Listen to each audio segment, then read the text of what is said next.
مصر کے بادشاہ نے اپنی بیٹی نکاح میں دی، واپس آئے، اولاد کوئی نہیں، 2 بیویاں، 86 برس کی عمر ہو گئی، مانگتے مانگتے مانگتے 60 سال کی دعاؤں کے بعد اللہ نے بیٹا دیا، اسماعیل۔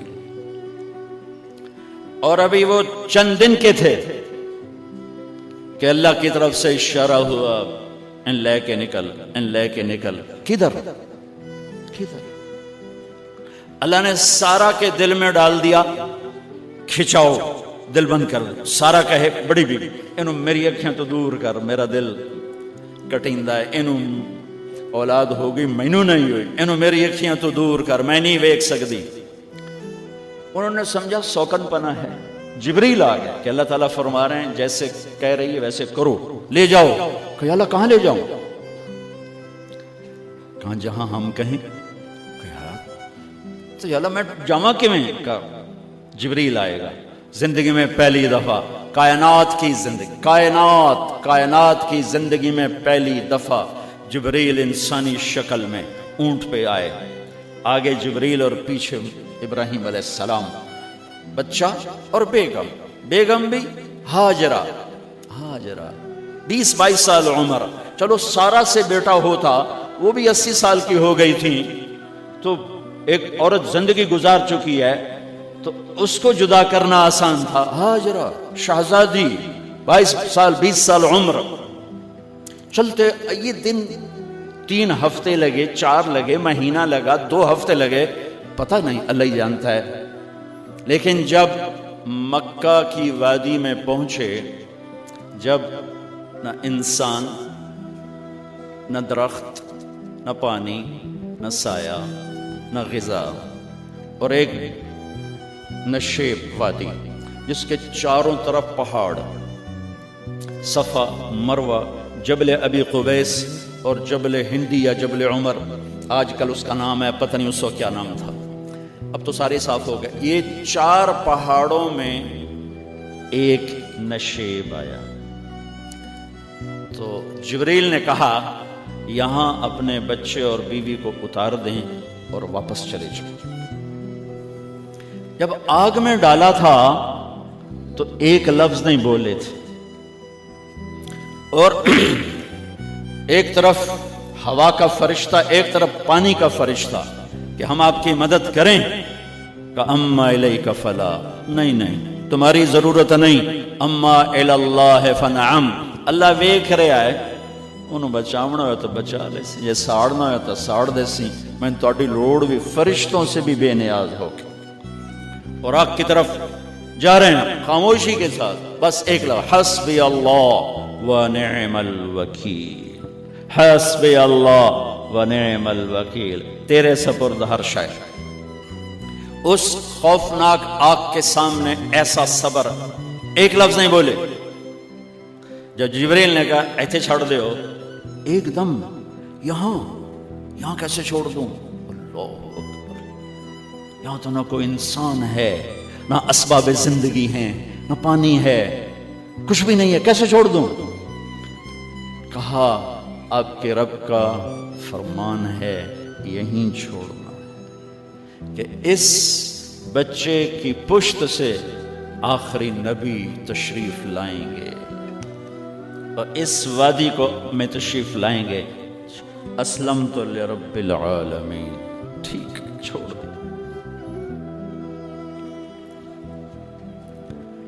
ہاجرہ تو نبی نہیں ہے نا، ہاجرہ تو شہزادی ہے۔ تو جب واپس مڑے وہ حیران ہو گئی، یہ کیا کر رہا، یہ کیا کر رہا؟ تو انہوں نے پوچھنا شروع کیا، اب کیا، یہ کیا، مجھے کیوں چھوڑ کے جا رہے ہو؟ امر، خاموش، جواب نہیں دینا۔ بچہ گود میں ہے، تصور کرو 4000 سال پہلے دا مکہ میں کیویں وکھائیں، میں آپ نہیں ویکھ سکتا تو انہوں کیویں وکھائیں؟ کالے پہاڑ، انسان نہیں، ہوا کی سنسناہٹ، دھوپ کی تپش، پہاڑ کی آگ، پتہ نہیں کون سا مہینہ تھا، اللہ ہی جانے۔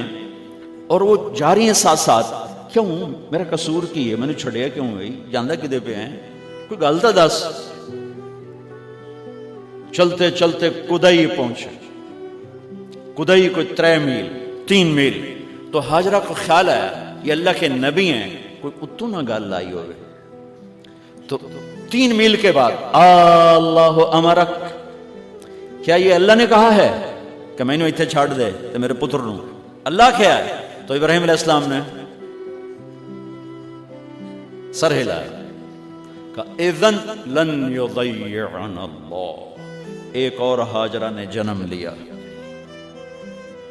پہلے ایک ماں بن کے سوچ رہی تھی، بیوی بن کے سوچ رہی تھی، اب وہ ایک مومنہ بن کے سوچ ابھری، ایمان والی بن کے سوچ ابھری، اچھا جاؤ، جس رب نے کہا ہے وہ رب مجھے ضائع بھی نہیں کرے گا، جاؤ۔ میں جب تصور کرتا ہوں میری آنکھوں کے بند ٹوٹ جاتے ہیں تو اس نے خامند کو جاتے ہوئے کیسے دیکھا ہوگا؟ پچھا پیکے تک کوئی نہیں جتے ہو جاتے بہ جاؤں، کوئی 4 بندے بھی کوئی نہیں، چلو پردیسی صحیح، عزت دا زمانہ آئی، ہر ایک دی بیٹے نو بیٹی سمجھا جاندہ آئی، پیچھے کوئی نہیں ہے، وہ اپنے خامند کو دیکھے جا رہی ہے اور وہ پیچھے مڑ کے دیکھنے کی ہمت نہیں فرما رہے ہیں۔ جب وہ چلتے چلتے پہاڑ کی چوٹی سے نیچے اترے، پھر وہ بوجھل قدموں سے واپس ہوئی۔ میں الفاظ کہاں سے لاؤں کہ اس چال میں درد دل میں ہوتا ہے۔ مجھے لگتا ہے ان کے روئے میں درد تھا، جن پتھروں پہ قدم رکھ رہی تھیں وہ بھی رو رہے ہوں گے اس وقت، جو ہوا ٹکرا رہی ہوگی وہ بھی دھاڑے مارتی ہوئی گزرتی ہوگی، چمکتے سورج آگ برساتا ہے وہ آنسو برسا رہا ہوگا اس وقت۔ اور ابراہیم جیسی ہستی، عزم کے پہاڑ، صبر کے پہاڑ، جب پہاڑ سے نیچے ہوئے ایک دم اونٹ سے چھلانگ لگا تھی، بیوی نے نہیں دکھایا، جب نیچے ہو گئے بیگم غائب ہو گئی، پہاڑ سے نیچے اترے، پھر یوں منہ کر کے ہاتھ اٹھائے، ربنا انی اسکنت من ذریتی بواد غیر ذی زرع عند بیتک المحرم۔ میرے رب تو میں نے امر کیتا ایتھے چھڑ، اے جنگل نہ بندہ نہ پرند، میں چھڑ کے اے جاندہ پیا، اسلمت لرب العالمین۔ الے پہاڑ، پانی بھی کوئی نہیں ہے۔ مجھے خیال آتا جب رات آئی ہوگی تو رات کا اندھیرا، پہاڑوں کا اندھیرا، کالے پتھروں کا اندھیرا، گہری وادی کا اندھیرا، ان سارے اندھیروں میں ایک عورت کا تصور کرو، معصوم بچے کو گود میں لے کے جب بیٹھی ہوگی تو تاروں نے ابھر کے دیکھا ہوگا کہ یہ کون مائی ہے۔